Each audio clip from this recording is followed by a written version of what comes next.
On today's episode, part one of a special two-part series from the live recordings of the Porn Resilient Marriage Summit. I'm once again joined by Taylor Chambers, this time to explore the transformative power of mindfulness meditation in overcoming porn addiction. We dive into why mindfulness is essential, how it helps manage cravings and intense emotions, and its advantages over some traditional psychological approaches to recovery. Plus, in this episode, I'll be guiding a mindfulness meditation session to help you experience its benefits firsthand. As a special bonus for podcast listeners, I'm offering a limited time $100 discount on my 14-day training guide, Mindfulness Made Easy.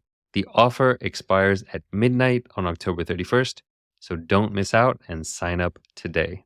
The link to the discounted course is in the show notes area, or you can go to my website and use the code MINDFUL at the checkout page. In other news, if you're looking for support in overcoming porn addiction or unwanted porn use, please sign up for a free discovery call to see if the Unhooked Academy Group Coaching Program is a good fit for you. In the community, we host weekly live coaching calls. We have a private online community forum and a support network, and access to the Unhooked Academy training modules. If you sign up right now, you'll get lifetime access to the course and the community. So don't hesitate. And now, without further ado, let's dive into part one of the meditation series. 1, 2, 3, 4. Hi, I'm Jeremy Lipkowitz, and with over 12 years of meditation experience as a mindfulness trainer and coach for high performers, I've become obsessed with helping people break free from compulsive, unhealthy behaviors and addictions and step into a life of true freedom so that they can finally become their best selves and cultivate deeper and lasting fulfillment. I've created Unhooked, the Breaking Porn Addiction podcast, to give you simple, actionable, step-by-step strategies to master your mind and optimize your life. This is Unhooked. Okay, hey, welcome everyone. I'm super excited for this. I'm a big fan of mindfulness, if it's something you can be a fan of. And really excited to share a mindful moment with everyone, and particularly to share it with Jeremy. So Jeremy, thanks for being here, man. Forgot to mention this earlier, but would you mind giving a brief introduction of yourself for any of those who haven't seen your interview yet? Sure. Yeah. So I'm a porn addiction recovery coach. That's what I mainly focus on these days. I have also been a meditation teacher for the past 10 years or so. Spent some time as a Buddhist monk in Myanmar. And I also have a background in genetics. So I kind of bring together science and spirituality a bit. But really focus on the porn addiction recovery work as it's part of my own story. So cool. That's who I am and what I do. Yeah. Well, you're the perfect guy for this space right here, right now. I'm glad we could connect and make this one happen. So today we will do a mindfulness meditation. We'll talk a bit about mindfulness right now.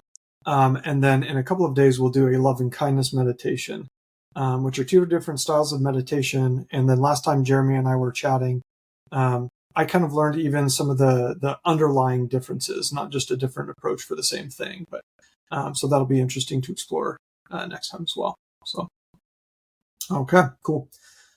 So I wanted to just spend a couple of minutes exploring why I think mindfulness is so important, why it's something that I emphasize, and why so many other people are emphasizing it.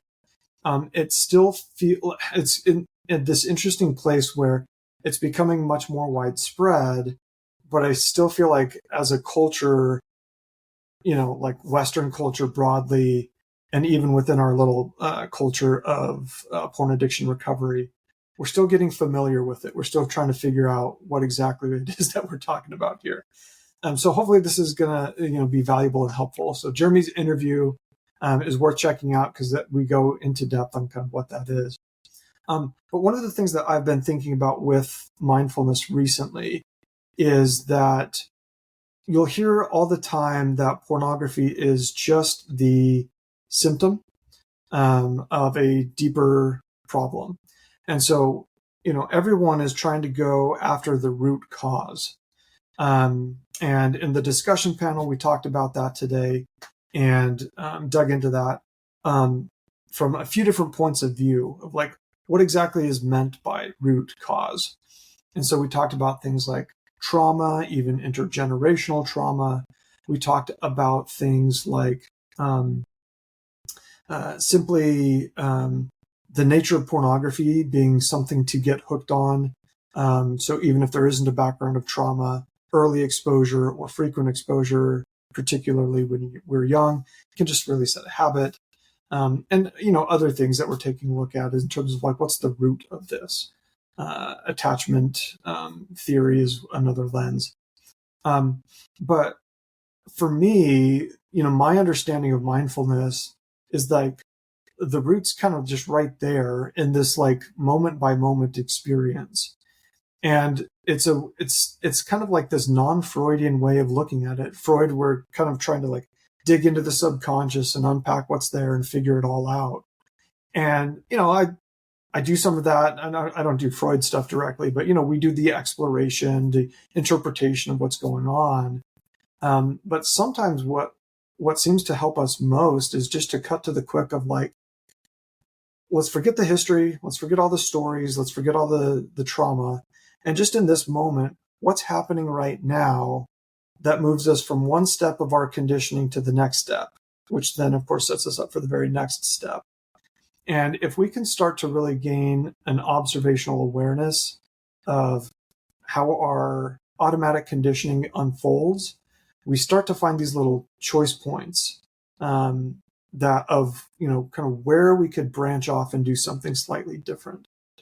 And I've loved mindfulness. I mean, even, for example, in work related to grief and anger and other things, I love the principle of mindfulness. And a mindfulness meditation, the practice is to sustain concentration, but it's kind of like this aspiration that's hard to achieve.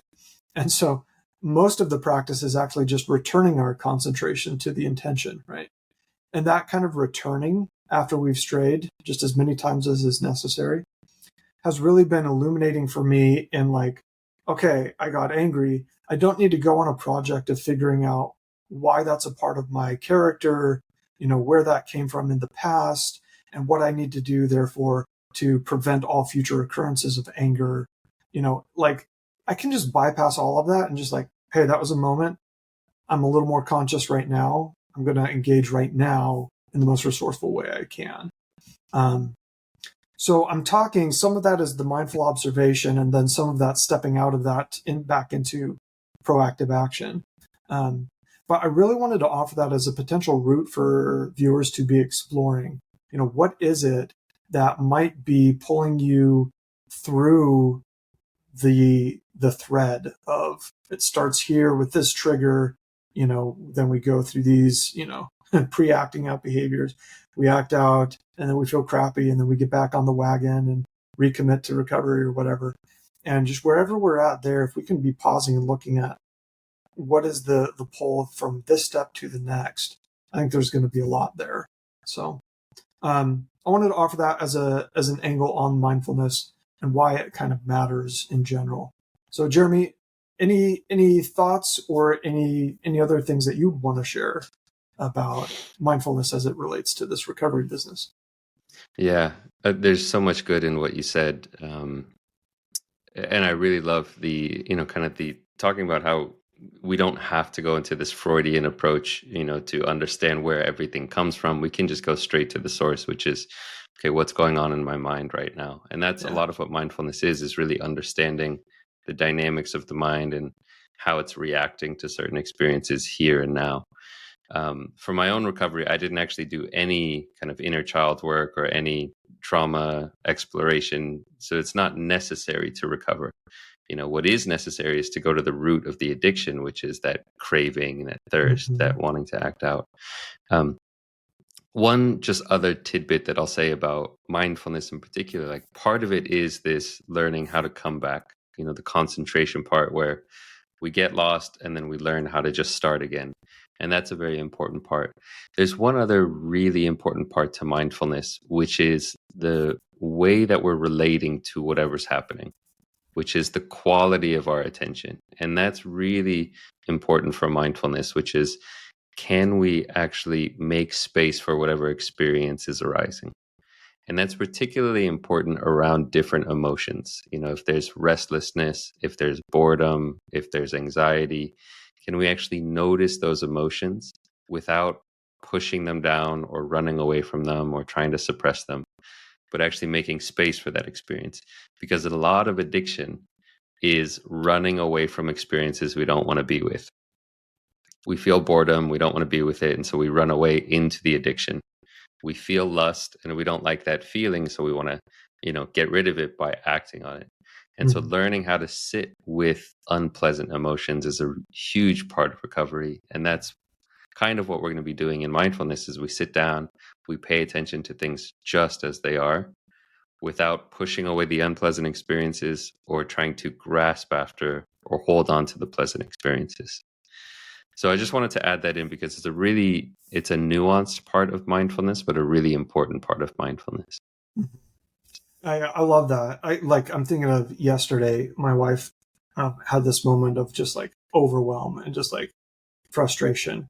And I immediately couldn't tolerate it and just like, shoot, like, all right, fine, let's all get serious. Hey, everybody, quiet down, like let's restore, my conditioning is like, she's got to be happy if I'm going to be happy, which is false, but there it is. And then, so I got to like make sure that the environment is controlled and all of that. And, if I could, like, I missed that space to like settle into that emotion. I think that'll be familiar with people. And I know for a lot of couples I'll talk, and when we're talking about mindful awareness, many people are aware. I mean, I've had so many clients tell me that they're really self-aware, which is sometimes feels pretty true and other times not. But either way, how would we ever know if we're self-aware or not? Because we we know as much as we know, and we don't know what we don't know. But a lot of times that awareness doesn't have a quality that's useful to it. And so, for example, in couples conflict, it's like we know exactly how this unfolds because it's easier to watch when you can like watch the other person do their side of it, right? And so I say this, they respond that way, and then he goes away, and then I get upset, and then then we make up, and it takes 3 days or whatever. And they can tell you the blow by blow of an argument, but what may sometimes be lacking is that quality. So I love that you brought that up of just like being able to bring non-judgmental awareness to it, the non-judgmental part. So hard for us. And then being able to abide in whatever tough emotion is showing up. So. Yeah. There's a great book, I forget who wrote it, by some Buddhist master. The title of the book is Awareness is Not Enough. Oh, And interesting. It's this like wonderful idea, which is so true, is that just having awareness isn't the whole game of it. It's like you can be aware, but still have a very, suppressive attitude towards what you're aware of. You can say, oh, I'm aware of my loneliness, but I don't like it. I want to get rid of it. Right. And so with mindfulness, like awareness is the first step, but the second step is saying, can I make space for this experience? Can I actually welcome this experience without trying to run away from it or push it away or hold on to something pleasant? Yeah. I think a lot of my lust management training was like, when you notice the lust, bounce the eyes, or 3-second rule, or we had these different techniques that were all in some way aversive rather than like tolerate it. It was like, get rid of it as quickly as we can because it's dangerous and it could blossom into something else. And so it feels really risky to sit with something like lust. Yeah. But that's something that I've learned more and more. I can't say that I've mastered it. Lust is still pretty wild in character, and eroticism in general is like this pretty wilderness kind of experience. But to be able to abide in that and trust that it's an element of the experience, I can contain it. I want to be careful. Contain almost sounds like control, but I can abide with it, perhaps. And when that's exactly it, it's such a thin line between it's very nuanced there because it's like, yeah, we do want to actually have some self mastery over it and some ability to skillfully work with those emotions. And a lot of times there can be a hidden aversion or a hidden desire to control it. But Yeah. lust is a great example. It's, the phrase that we all know is what we resist persists, Hmm. right? And so the more you push it away and try to shove it down and say, oh, this is dangerous, get out of here, right? It just actually grows stronger. It Yeah. doesn't actually help it. And so the secret key to helping to work skillfully with those strong emotions is to actually stop resisting them, make space for them, and then they kind of lose their power over you. Right. Yeah. They're still Which feels there, but they're radically not in different. control, Yeah. Yeah. Cool. I love that. Well, let me pitch one question your way that I know a lot of people ask. I think sometimes mindfulness is one of those things where we're not sure what to ask, but I know that one question that I've gotten is, how do I start? And so Mm. I think the westernized version, and maybe this is more than just the West, I don't know, but like, we've got kind of this trend of like, 10 minutes a day often through an app. And just curious on your thoughts on, is that kind of like dosing and structure a good starting place? Is that missing the point, or is there a better way to get going, or is that like the trend? I guess I'm curious if you find that it's a helpful one, or if it might be somehow misleading or something along those lines.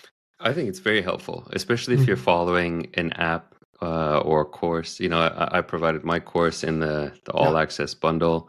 There's also tons of apps where they follow a certain structure to try to teach you the fundamentals. Mm-hmm. And so I think that's a great way to get started. Headspace or Calm. Um, if you can do something that actually, what you don't want to do is just kind of do it randomly and just listen to a guided meditation without really trying to understand what you're doing. Mm-hmm. Because what you want to be doing is growing in your ability to actually understand what you're doing in the meditation. Like, what are you applying with your mind? But 10 minutes a day is a great way to get started, especially if that's all you really have. If you are more motivated and really want to dive deep into this, then a great way would be going on some kind of meditation retreat where for certain hours per day over the course of a couple of days, you're really diving in deeply. That's a fantastic way to learn. But doing an app or a course 10 minutes a day is also fine. Yeah. Cool. Yeah.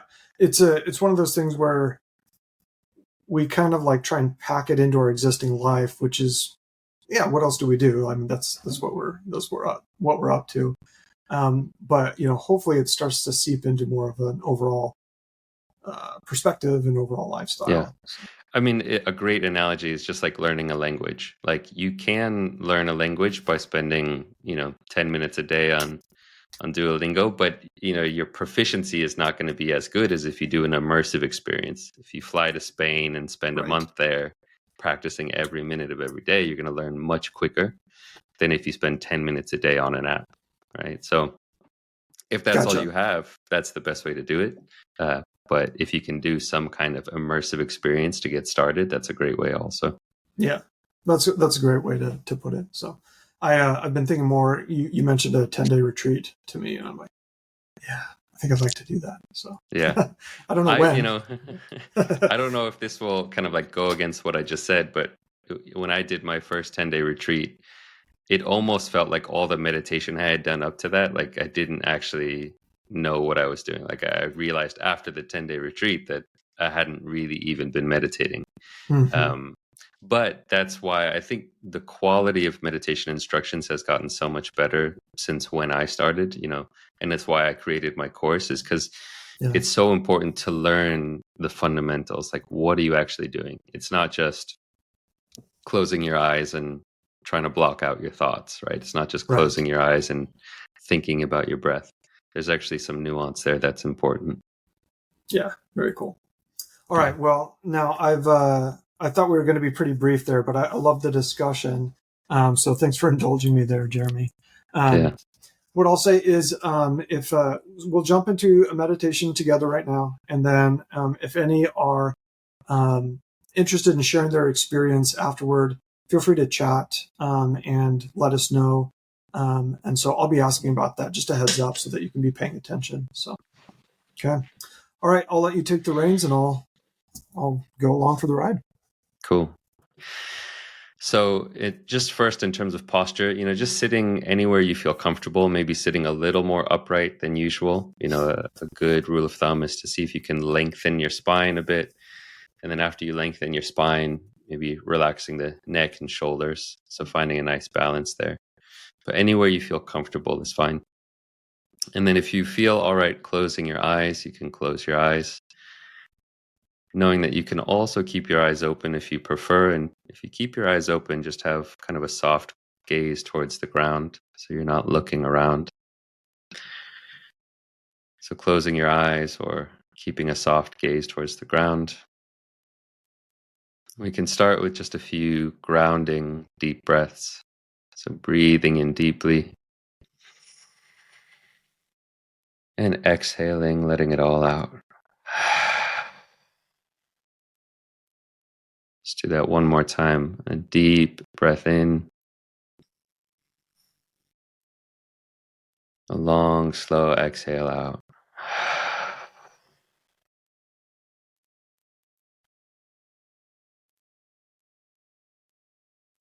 And then from there, starting to just let your breath return to its natural rhythm.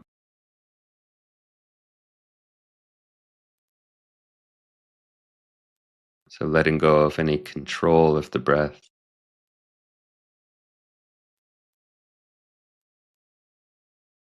And just letting the body breathe itself.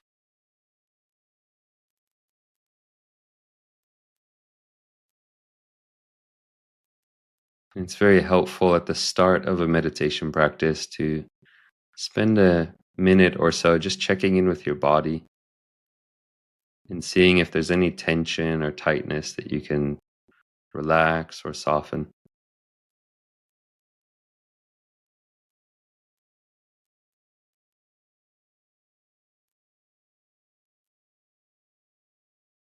So checking in with the muscles in your face.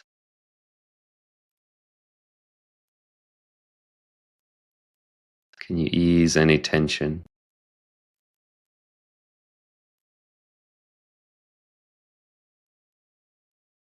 Relaxing the muscles around the eyes and the eye sockets.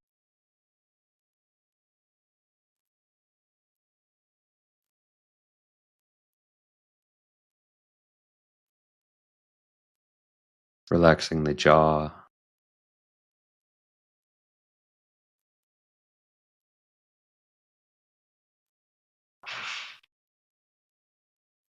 Letting your shoulders drop and your hands rest heavy.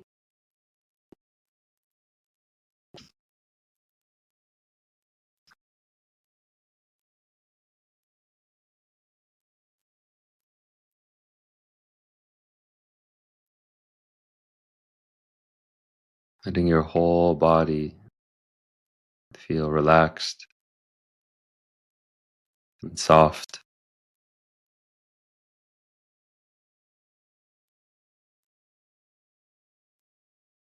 And if possible, see if you can come to a place of stillness in your body. See if you can avoid any fidgeting or moving around. Just letting your body be still.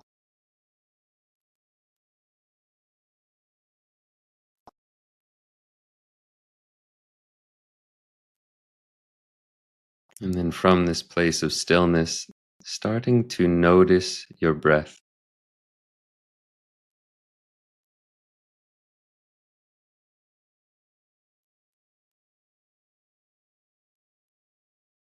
Just noticing wherever you feel your breath in your body.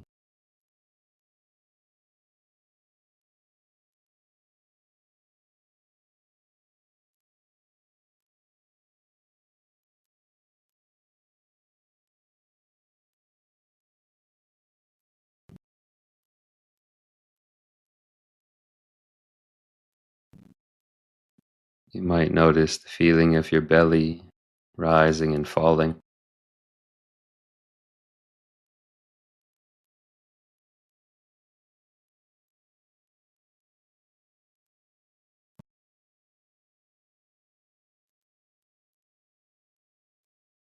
You might notice the feeling of your chest expanding and contracting.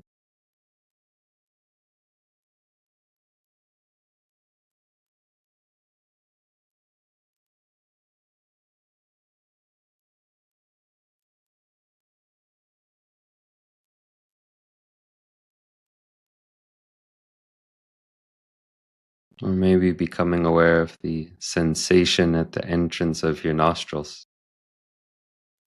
feeling the air coming in and going out.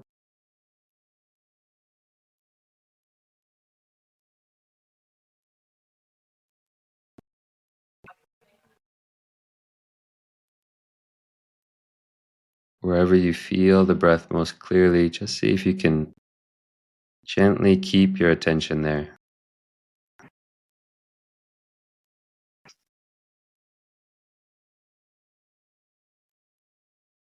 following the movement of your breath.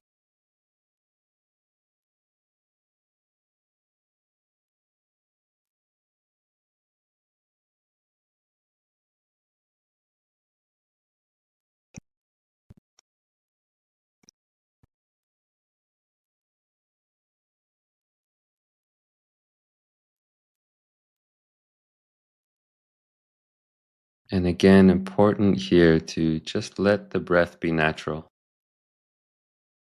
So that this is not a deep breathing exercise.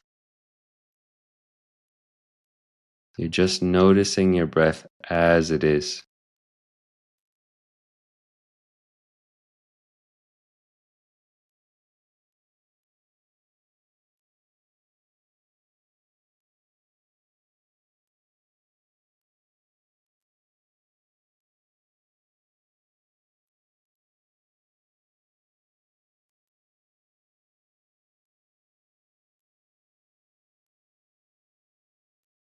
At some point, you might notice that your mind has wandered away from the breath. And when that happens, you can just very gently invite your attention back to the breath without any self judgment or criticism.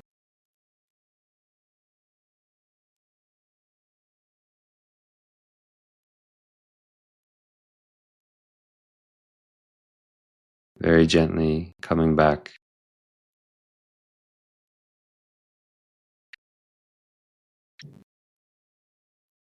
feeling your in breath, feeling your out breath.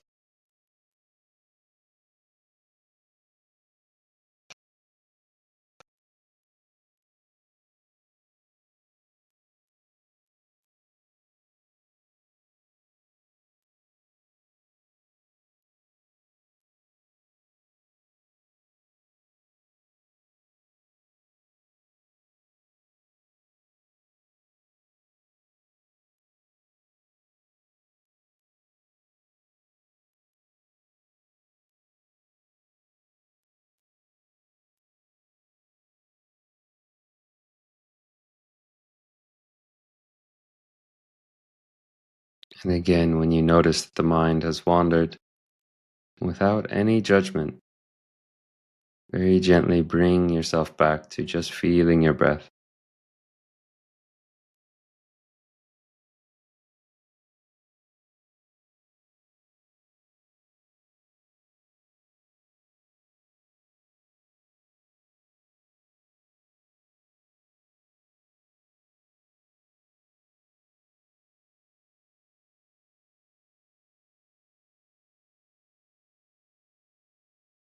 And in the same way that we can be aware of the feeling of the breath, we can also explore getting curious about our emotional state in the present moment. So expanding your awareness and just checking out what emotion is present right now without judging it to be good or bad.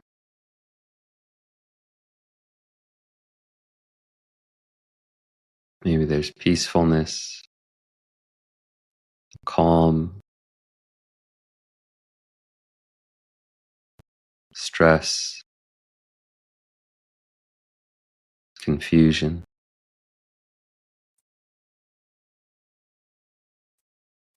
There's no wrong answer. You're really just investigating your own experience. What is here right now?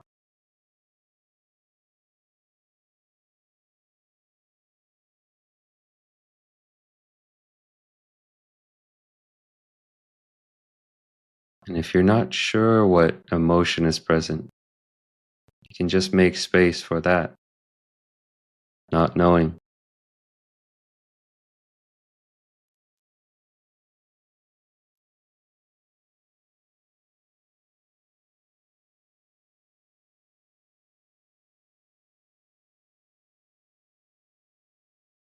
And now moving your awareness from your emotional state and opening up to the experience of sounds.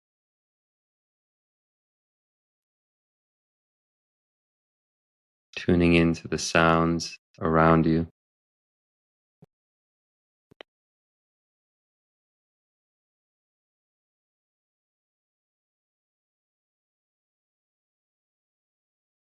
What sounds are present in this moment?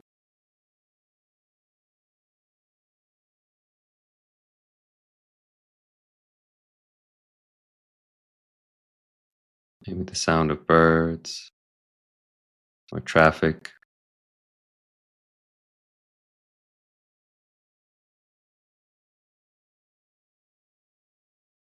The sound of my voice.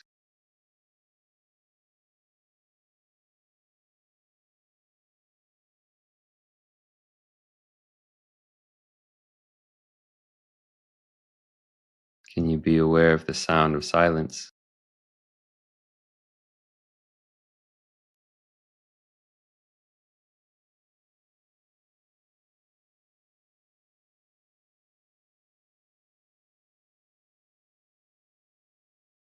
Just tuning into what you are aware of in this moment.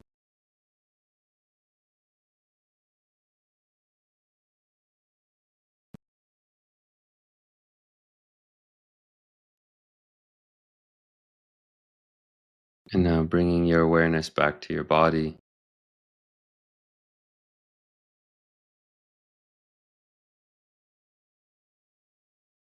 Becoming aware of your whole body. Just feeling the general shape or outline of the body.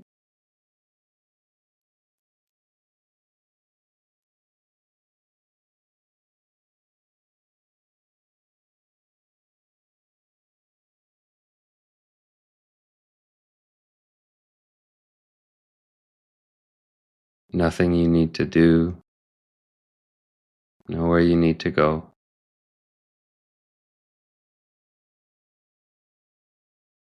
Just being aware.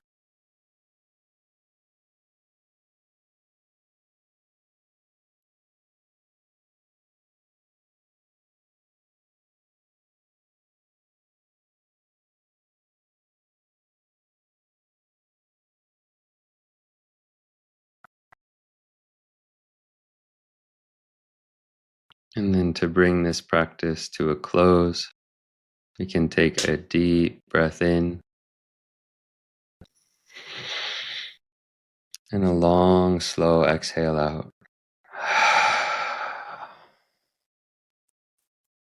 In your own time, gently opening your eyes. And you might try stretching if that feels nice. Moving your body around.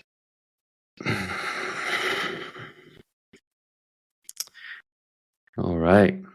Taylor, back to you. Yeah, thanks, Jeremy. I'll share my experience again. Feel free to chat if you would like to share your experience as well. I've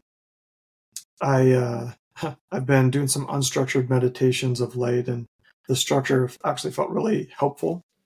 And so I think that that's something I might need to consider. Just those little nudges help me feel a little bit more into the state of it. My mind wandered plenty, and so I was grateful for this idea of returning that we talked about earlier. That felt really, really nice. Overall, super relaxing, which isn't necessarily the point, but yeah, feeling like the phrase of nowhere to go, nothing to do. That was a pretty big rescue for me. That was like, oh yeah, that's nice. So Yeah. Yeah, I'd love to speak on that just a little bit that, please. it's so easy to get lost in this trap of thinking that a good meditation means a meditation where we're following the breath really closely. Mm-hmm. And it's really not about the breath. It's not about concentration even. It's one of maybe the side benefits that can be powerful. But what it really is learning how to be okay with things as they are, how to make space for whatever experience is arising. So if you're having, lots of thoughts, if you're getting lost in thought, if you can be aware of the fact of being lost in thought and make space for that experience, that's what we're after.